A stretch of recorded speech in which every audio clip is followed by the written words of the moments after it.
Hi, Jamie. Hey, how you doing? Thank you so much for stopping. Like, I know you don't need to do this, so we appreciate you. Man, I do need to do this. You kidding me? I need to do all this.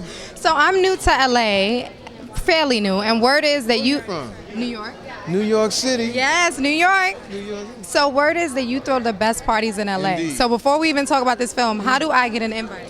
You come to the party. My man right here will hook you up. Come to the party. Okay, I'm serious. We had but what we do at my party is called On My Balcony, and usually we throw contrast parties. Like we had a party where the whole NBA team for the Olympic team came to the house, and I had a mariachi band, and I had David Blaine. But we take everybody's phones. Okay. So those moments happen right there. People feel safe and secure. They can sort of let their hair down and have a good time. And anytime you want to come, New York, you can come. All right, we're going to hold you to it. I'm serious. Right after this, we're going to talk to your guy. Yeah, whatever you need. It's nice. Now, Sleepless, you play a cop, and given like the current climate of what our people are dealing with police, would you say you have any insights or you learned anything in playing this role? It's different in this role. This role is sort of separate. You sort of separate that. It's an undercover cop, and it's a different sensibility. As far as what we're dealing with, it's got to be a moment to where we start to come together, because it's out of control. Like and what I tell people all the time, I can't unsee things. I can't see that cop, that kid, and then try to wipe it away. Everybody has to come to the center. I was in Philly. The mayor at the time said, you know, how do I enrich the relationship between my police officers and the community?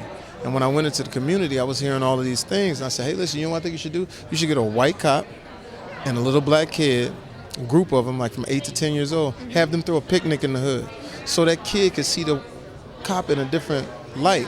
Because every time we think about a cop, I mean, even me, you get scared. So let's alleviate that, because there are great cops that I know.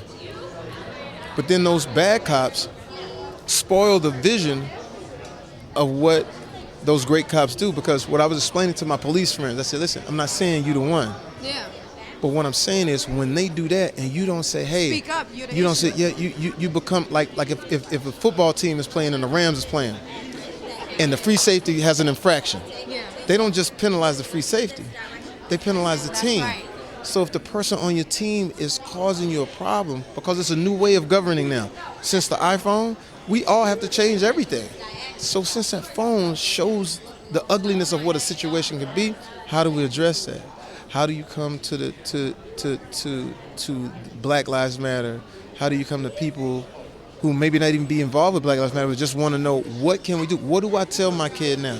What do I tell my son? And then what I'll tell you too is this. I said, when we look on the internet, when we look at social media, that drives the narrative even more. So that's why we got to get in front of it. Because if a white cop is looking at what he sees on the internet and he sees black folk mad at him, now he's pent up. Same It's token. all anger. We need more love. Yeah, same time black guys, he's looking at, so by the time they run into each other, what happened? It's a powder keg.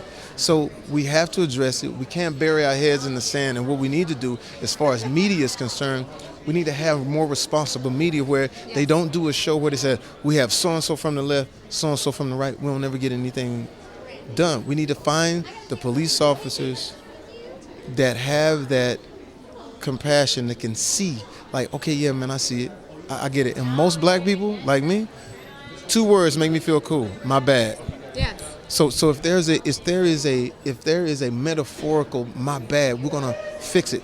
Or can you have a panel and tell us what are we doing wrong? Accountability. Yeah, accountability in every situation, because once that camera came into everything, it changed the game. Now, you know, an older person like me, I've been knowing how it is when the popo behind you, I'll be like, "Who?" I got a lot of beautiful police officer friends, and I will continue to say, we are not demonizing you, but those individuals that do these deeds and seem to walk away free, those individuals that come in and they de-escalate a situation when it's a person not of color, they escalate the situation when it's a person of color, and we get it on camera. You can't unsee it. It's not saying that we don't appreciate every single thing. I appreciate a police officer and any person in our military. I got a million friends. The only thing is, like, how do we how do we close that? I said, because it becomes so disheartening to watch it. It takes you out of places, you know. So anyway, Yes. Sleepless. Yes. Sleepless. 13th. Sleepless. You know what I mean? What's crazy? My favorite is Jamie Foxx show. Everything Oh, you've man. done, that is like my absolute favorite. I just Thank watched you. it the other night. Thank you, love.